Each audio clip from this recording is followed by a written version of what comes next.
What is going on, everybody? Welcome back to another full self-driving beta video. A little different today. So normally I'm pushing the system to the limit, making it make lots of mistakes, which is great because then I can report those. But today I wanted to just take a trip to the store and just see how the car does in a normal situation where a normal person would be using it, not somebody testing it and trying to break it and find mistakes and all that kind of stuff. I want to show you that I can turn the system on in my driveway. So you can see autopilot is available. This is my driveway. It's a gravel driveway. It's mostly snow covered except for some tire tracks, and I can turn it on. There it is. The only problem for now is it sets the speed way too high. So I'm going to set it down to 5, and you're going to see why in a second. Well, maybe you can see if you look out here, that is ice. This whole road here is 100% ice. So I'll let the car try it before we get started. And this actually is a little grass cul-de-sac thing before we get started with the actual trip to the store. So we will try something really difficult and interesting. So 5 miles an hour driving on the ice, complete ice, no problem. So you can see it's detecting the edges of the road, even though there's snow all over the place, like there's just kind of grass peeking up, but doing pretty good. Get that out of your way. And stopping for traffic control in 300 feet, it knows it has to stop. What if we bump it up to 10 miles an hour? This is also beta 9, by the way. We do have the update. The beta people have the holiday update now, which is nice. So going to stop here. I'm going to guess we're going to slide pretty good. See what happens. Yeah, okay, a little bit of sliding. Really not that terrible. And taking off. Nobody's around. So doing a really good job on this. Again, just straight ice. That's what you're looking at. It's all ice. So still doing a really good job with all that. Now, luckily, the rest of the roads aren't that crazy. So let me get started, and then we'll put in our destination and get going. Okay, so here we are. Let's get started. We're just heading over to PetSmart. It is 18 miles away, 25 minutes. Pick up some dog food. So not a big deal. There is some highway driving. People have been asking to see that. Again, it is no different than the public build, the highway driving, but people want to see it. So we'll have some of that in this video. And we'll see how the car takes us to the store. I'm going to be keeping track of interventions, disengagements, and reports. And we'll see how many of those we get per mile. And I'll try to do that for every video going forward. So let's see how the car does. If you end up enjoying this video, please hit like, get subscribed. Would really appreciate that. And let's hope we can get there with no interventions.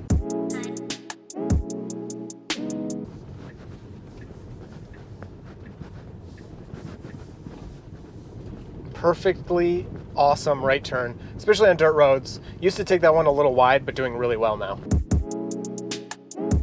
So we have that car approaching, and it did see it.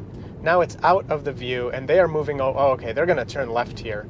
So they moved over for us anyway, and the car also moves over a bit, so not a problem at all.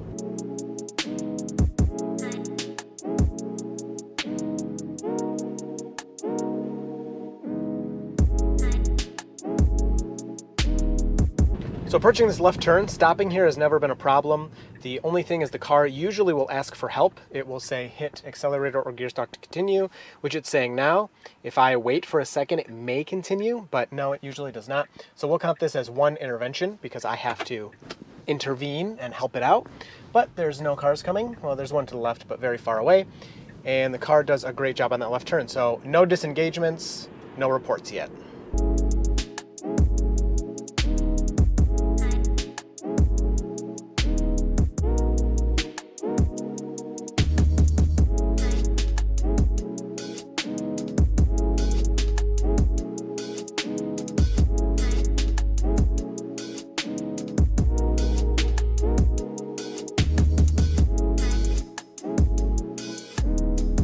All right, so nice boring stretch of road there. Not a problem, shouldn't have been, not a problem for normal autopilot either. Coming up to this right turn, this is another spot where the car often will ask for help, but it kind of looks like it's not going to this time. Yeah, so it is. Yep, so I'm just gonna hit that, and it's going to creep out and stop when it doesn't need to, so I touched the accelerator and I got honked at because the guy's like, let's go, what are you waiting for? So yeah, that little, whoa, and then we're, okay, that's my bad. Since I was talking, I didn't know it had the left turn signal on. I will let it finish that maneuver, and there we go. So that was 2 interactions there. So 2 interventions, 1, 2, and yeah, a takeover. So I think we'll report that as well, because we got honked at. So obviously it's not doing a good job. And that's one of my biggest problems right now is it'll start to make turns or do whatever it's going to do, and then just kind of not do it. And it was ready. It could have went. There was plenty of room for it to move. I don't know if the cross traffic coming across got in its way, so it couldn't see. But yeah, it should have been able to go there, no problem. And it just hesitated too much.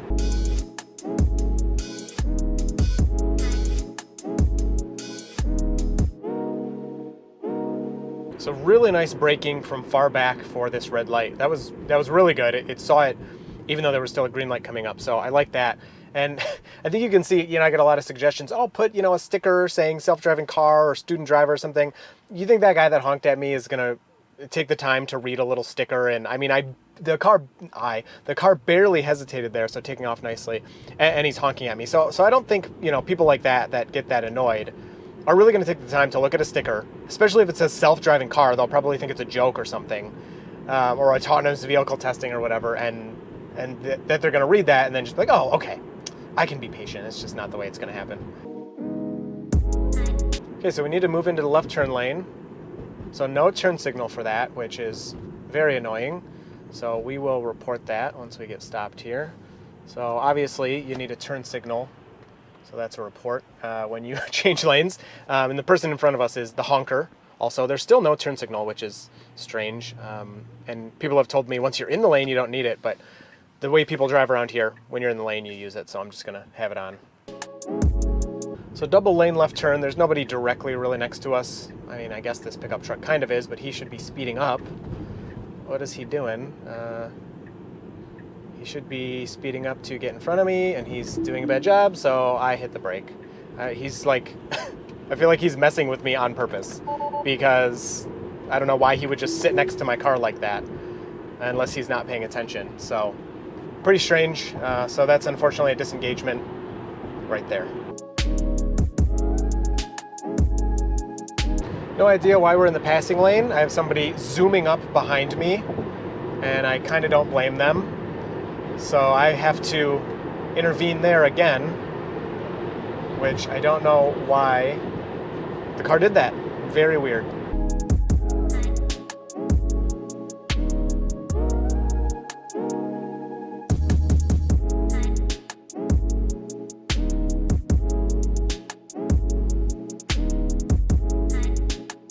So kind of a dumb turning the turn signal on there. As you can see, there's somebody approaching on the left and turn signal's still on. So it wants to go around this, slow truck, which is fine, but it basically waited until this van was in my blind spot to turn the turn signal on. So just kind of annoying again to the drivers around. Nothing I need to intervene for, but just an observation.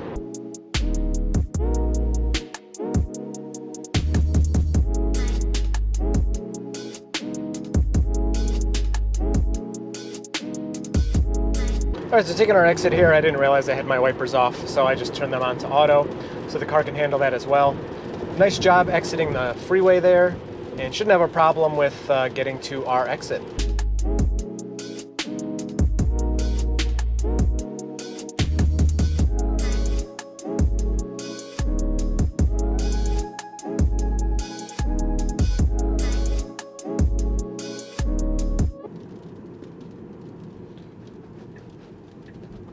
Moving into the left turn lane, turning the turn signal on and waiting for the yellow light, pretty good.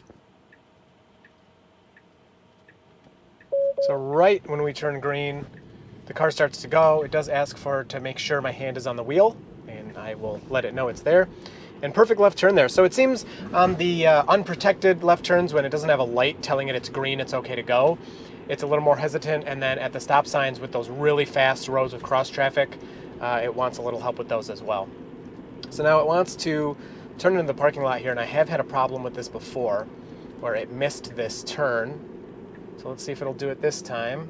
So it needs to get over.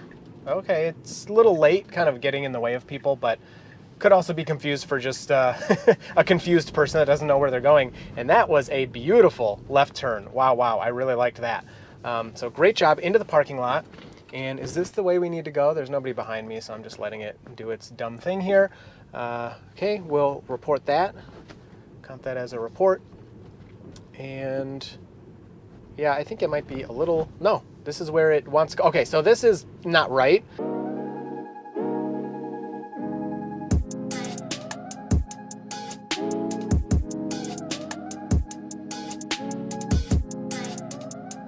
I was wrong. Look at that. It's right there. That's so weird. I didn't even know it was there. I've been to this Best Buy a bunch of times, but I didn't even realize that the PetSmart was right next to it. So, tiny bit close to that curb, but actually it seemed like it corrected. It knew where it was, so it gave itself some more room. So it looks like it's going to pull us right up to the door, which is going to be nice. So, kind of stopping for that stop sign. It said for pedestrians, so you don't really need to, I guess, but okay, this is the destination. So it took us to the front of Best Buy, which is not open. But PetSmart is there and it's open. So pretty nice. Let's see what the stats on the drive are. So overall, we had 4 interventions, 1 disengagement, and 3 reports. So for about 20 miles, and here's our stats. So 20 miles, 33 minutes, not too bad. I mean, this is kind of a self-driving car that you have to monitor and help it sometimes. So the situations it got stuck in we saw were really fast roads, some right turns and left turns where it didn't move up enough so it could see, but overall decently impressive in my opinion. Just a little bit of rain, nothing too crazy thrown at it, but it took us from my house to the store, and I just did a couple of things and hung out here. So overall, really good. And the other interactions that are bad are with humans. So I think as the system gets more updates and gets a little more confident, we'll have less of those interventions where I'm like telling it to get out of the passing lane because it's stuck there. Once it's not doing that, which normally it doesn't. So that was kind of strange to me. But anyway, overall, not bad. So I'm going to do some smart summon testing while I'm here. So make sure you're subscribed if you want to see that when it comes out. Otherwise, I will talk to you down in the comments and you will see me in the next video. So Autopilot and I are happily driving along.